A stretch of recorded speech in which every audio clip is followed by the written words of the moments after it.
Hello, my name is Tobias Zethoven, and I'm gonna explain to you the SQL class that we created to create the database and to get the tables from the database. If an object of the SQL class is created, the initialization method is called.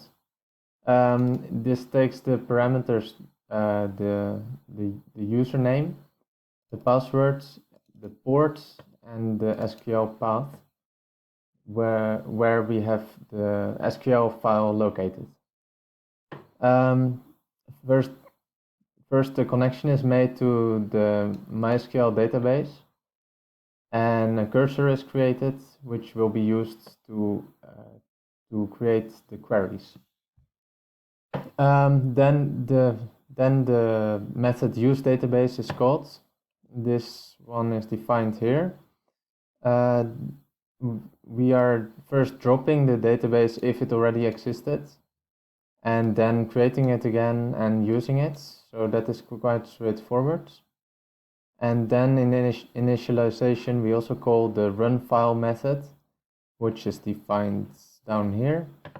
So what we're doing here is we are opening the file with this is the SQL file, and we are reading every line and checking if it's a comment or not. And if it's not a comment, we should execute this line. So all these lines are executed and the database is created. So after the database is created, we can call the getTable method on the SQL objects, and we can define as parameter which table we want to get from the database. So yeah, we can select analog values or measurements table. What we're doing then is we are counting the number of items in the table. Then we are executing this query.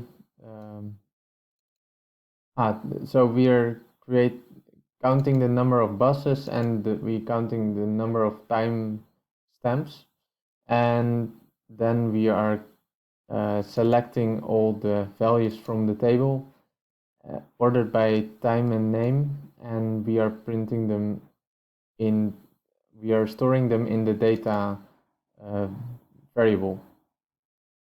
Finally, we are getting the headers from the table so that we can use them, and we are returning the data and the headers.